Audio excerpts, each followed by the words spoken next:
Hello everyone, this is Dr. G.G. Shastri, Director Academics, Chandigarh Group of Colleges, Jhanjhedi, Mohali. Today I will be giving you a brief about National Education Policy 2020, which has really given a lot of what you call transformation reforms in the educational sectors. So I'll be just trying to give you a brief what you call information related to it. As you're aware, every teacher vision is always to see that the student obtain the necessary skills to be successful in physical, mental and social aspects of their lives. So it's a philosophy establishing an appropriate learning environment for students, which is essential for both students and teachers' success in and out of classroom. This National Education Policy is formulated by Government of India, and the basic motto is quality education among the Indian community who are going to attain the education. This quality education provides high quality teaching, research and community engagement. So I see a big what you call progressive changes and developments in the field of educational sector in the coming years. And when I see the National Education Policy, I see it is going to create a vibrant multidisciplinary institutes of high quality, which is going to increase the capacity of higher education and is going to ensure equitable access. In the coming times, as per the policy, all higher educational institutes will be either universities or degree granting autonomous institutes. And by 2035, there will be no affiliating universities or colleges. I see a big what you call paradigm shift towards a more imaginative and a broad-based research oriented quality education, which is going to give a foundation and a holistic development of all the students with good learning outcomes. Now to further enhance this National Education Policy has come up with a single umbrella, which is the National Higher Education Commission of India, that is HECI, which is going to monitor the higher educational institutes under four various different verticals. One is NHERC, which is National Higher Education Regulatory Council, which would be responsible for defining the regulations for the higher educational institutes.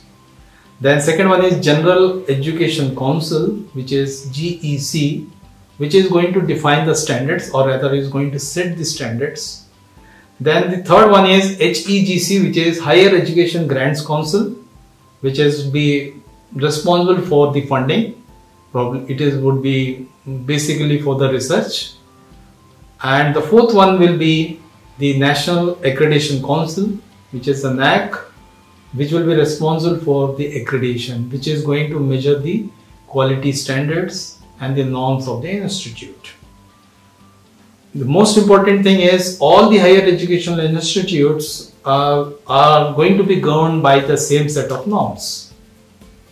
So which is going to be a very good feature of this National Educational Policy. Further, for the research, National Research Foundation is going to be an apex body which is going to create a very strong research culture and a research capacity.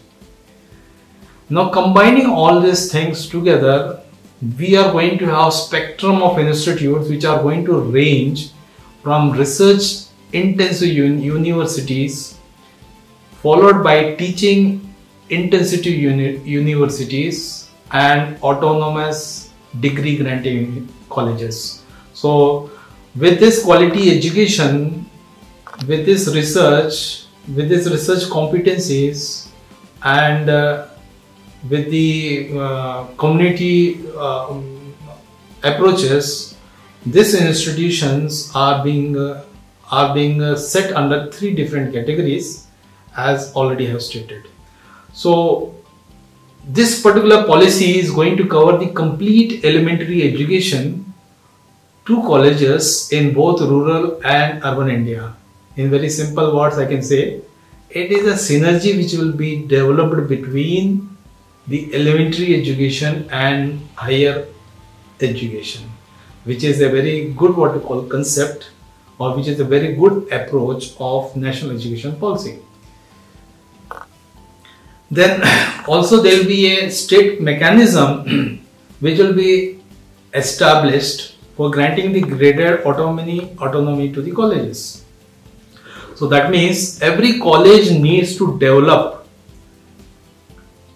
either into a autonomous institute or a constituent college of a university. So that means that we are going to have either a autonomous institute or a constituent college of a university. So that is how this particular educational policy, the vision of the educational policy is by the year 2035. Then another most important and most interesting aspect is the flexibility of subject choices and program durations. So that means somewhere this particular policy is going to focus on the multidisciplinary education. That means every faculty will have will have a flexibility to design his or her curriculum for a particular course. We can have creative combination of the courses or the subjects. Then vocational education can be integrated with the regular studies, and multi-entry and exit with certification, which is, I think, which is very what you call it's very what you call important, and it's very what you call it is very catching. For UG program, we can have 3 to 4 years. For PG program is 1 to 2 years. For integrated 5 years bachelor program or master's program. MPhil is discontinued. So this multiple entry or exit with certification means that if a scholar is completed 1 year of degree, then he will be awarded a certificate course. If he has completed 2 years of graduation, then he will be given advanced diploma. If he has completed 3 years of his course duration, then he will be given the bachelor's degree. And if it is 4 years, then he will be given a degree with bachelor's. He will be awarded a bachelor's degree with research, which seems to be very innovative. And I feel that this is going to be a game changer. It's going to be a great game changer for the future of the education system in India. And it is going to really, I think, motivate many of the youngsters to come into the mainstream and to get the educational transformation into them. Then second important thing is, now this policy and this type of approach is going to give a direction in a very progressive way to the private institutions, in particular in higher education, to do more of experimentation. Because once you have a flexibility, then the experimentation can be done in order to enhance the research culture, to improve the quality education, and to have the other activities in place. Further, it enhances the essential learning, or rather it is going to develop the essential learning and going to have a critical thinking skills and more holistic, experiential and discussion based and analysis based learning, which is a very important aspect as far as the learning part is concerned.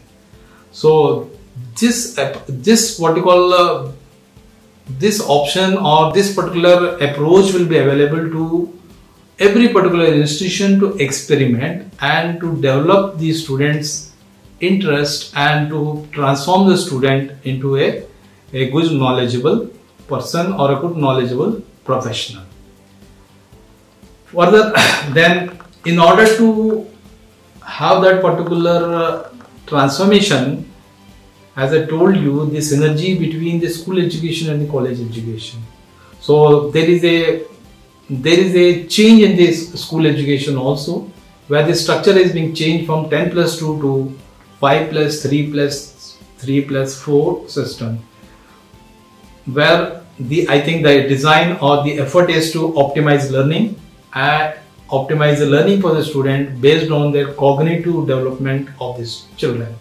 So somewhere the cognitive approaches or the cognitive skills are being designed into this particular system. And finally, I think I see the outcome which will be more a knowledge based learning rather than what you call getting a degree and then getting a certificate based system.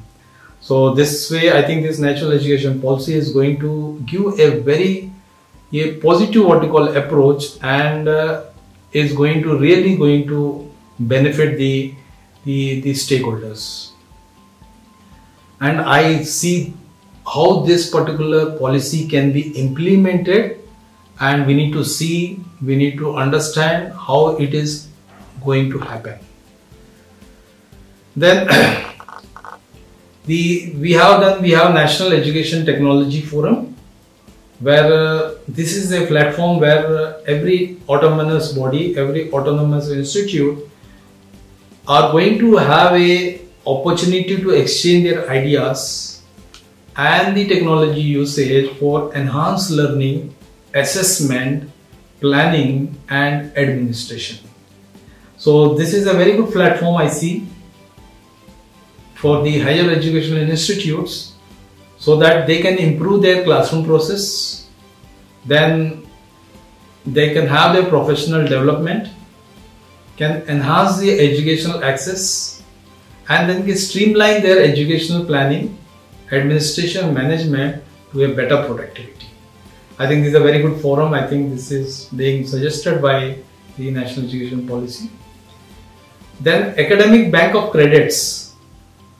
This is another very useful what you call policy, where every individual will have a academic bank of credits, so that whatever the credits they have earned in their higher education institute, irrespective of the location where they have studied.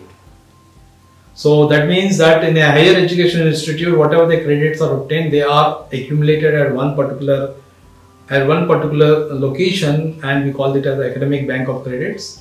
And these credits are transferable, and it can be counted for the final degree which is going to get earned. So something is a very innovative approach. We need to wait and watch how this transformation is going to take place and how it is going to affect the educational system. Then the technology usage.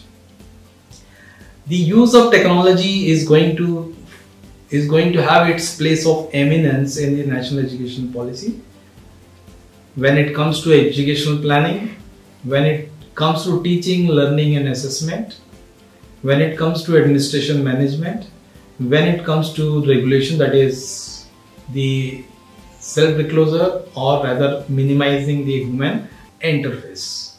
So technology is going to play a major role. I think in the coming years we will be seeing the effect of it in all the higher educational institutes. Then further to that, virtual labs. So somewhere or we will be going in for the virtual labs, where all the experiments can be done on a virtual mode, and then we can see the transformation very virtually. That means how the structure is changing, how the transformation is taking place, how the changes are happening. I think all these things can be seen in a virtual, in any particular experiment, which will be in form of virtual labs. Then e-content for the regional language. We need to see how the e-contents are going to get developed in the regional languages. And then the schools, teachers, students, all these entities are going to get digitally equipped, which is again a very big what we call transformation, and this is a good step towards the quality education and in order to improve the process. So we need to wait, we need to watch how this transformation is going to take place, and I hope that this national education policy will bring a big change in the educational scenario, and is going to provide a quality education and a research oriented culture, and is going to make every individual employable. So let's wait and watch and how the transformation happens. So it's all about from me. Thank you very much.